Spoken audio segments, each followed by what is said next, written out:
주님과 한 걸음 또 한 걸음 걷는 40주 성경 읽기에 오신 사랑하는 은총의 숲 전농가족 여러분, 환영합니다. 요즘 너무 덥지요? 더위도 잘 이기시고 코로나 상황 가운데서 하나님이 돌보시는 은혜도 잘 누리면서 이 시기를 우리 모두 다 함께 힘있게 잘 넘어가야 될 줄로 믿습니다. 제23주입니다. 8월 2일부터 8월 8일까지가 되겠습니다. 제23주 성경 읽기 범위는 다니엘서 1장부터 12장까지 말씀입니다.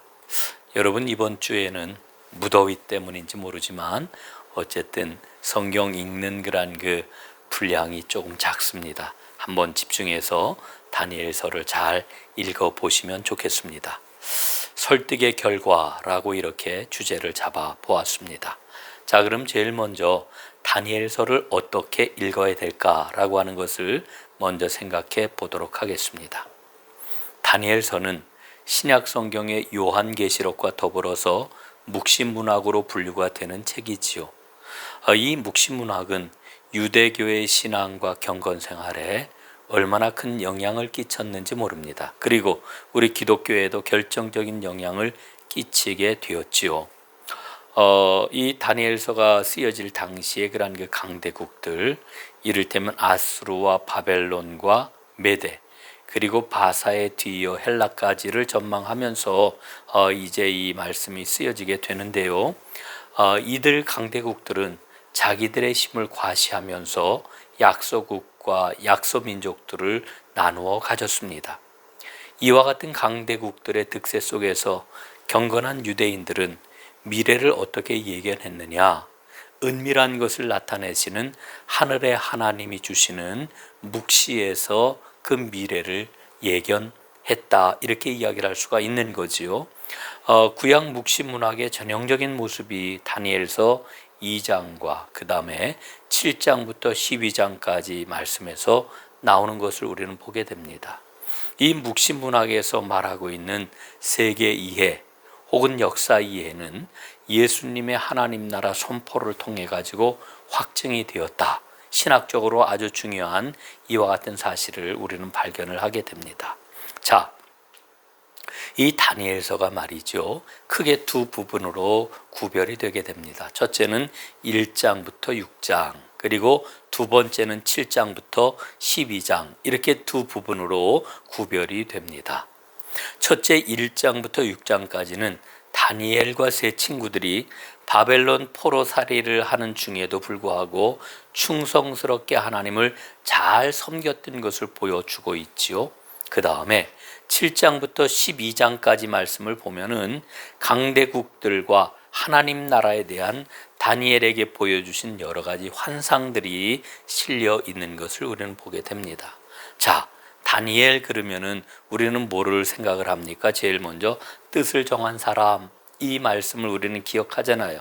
다니엘은 비록 포로로 끌려갔지만 뜻을 정하고 하나님을 섬기는 자로 살기로다, 이렇게 마음에 결심을 했습니다. 원래는 그는 이제 그 바벨론을 섬기는, 끌려가서 포로로 끌려가서 그는 잘 훈련을 받은 후에 바벨론을 섬기는 관료가 되었지만은 바벨론이 그 멸망을 하지 않습니까? 바사 제국에. 그래서 이 페르시아에게 바벨론이 멸망한 다음에는 페르시아 왕이 다니엘을 더 높은 관직에 올려놓으려고 했던 것을 우리는 보지 않습니까? 이 과정에서 하나님 신앙을 끝까지 지키기로 뜻을 정한 다니엘은 핍박을 받고 어려움을 당하지만은 오히려 하나님의 영광을 드러냅니다. 이 모든 과정들을 통해서 우리는 다니엘의 행적들 속에 이제 발견되는 예레미야 편지의 그런 그 열매라고 하는 사실을 우리는 놓치지 말아야 될 것입니다. 자, 그러면은 이제 다니엘서를 조금 더 구체적으로 살펴보도록 하지요. 첫째, 다니엘 1장부터 5장까지 말씀입니다. 포로로 잡혀간 다니엘의 모습을 볼 수 있습니다. 바벨론은 유대 땅에서 머리가 좋고 능력이 있는 인재들을 포로로 끌고 가지요. 다니엘은 이때 다른 유능한 인재들과 함께 바벨론 포로로 끌려오게 되는데요. 그는 느부갓네살 궁전에서 바벨론식 교육을 받게 됩니다. 그런데 이때 다니엘이 어떻게 해요? 그 친구들과 함께 하나님을 향하여 뜻을 정합니다. 그리고 왕이 내려주는 그 왕의 음식과 포도주를 마시지 않습니다. 왜냐하면 유대 정결법에 어긋나거든요.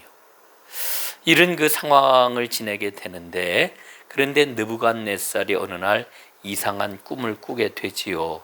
그 꿈을 어느 누구에게도 이야기를 하질 않고 그 뒤숭숭한 그런 그 꿈을 해석해내라고 합니다. 어느 누가 그 꿈 이야기도 듣지 못하는데, 그 꿈을 듣지도 못하고 알지도 못하는데 어떻게 해석을 해낼 수가 있겠습니까? 그런데 다니엘이 그 꿈을 해석하지요. 하나님의 도우심으로 하나님께 영광을 돌립니다. 그래서 다니엘이 승승장구를 하지만 왕이 세운 신상에 절을 하지 않는다고 극렬하게 타는 풀무불에 던져집니다. 그러나 거기에서 그는 구원을 받고 오히려 높임을 받는 이와 같은 일이 기록이 되어 있습니다. 두 번째, 다니엘 7장 8장 말씀입니다. 내 짐승 환상을 보여주는 그와 같은 장면이지요. 하나님께서는 깊은 환상을 다니엘에게 보여주시고 다니엘에게 하나님의 뜻을 깨닫게 하십니다. 그 네 짐승 환상이라고 하는 것은 바벨론과 페르시아와 헬라와 로마 제국을 상징하는 그와 같은 환상이 되겠습니다.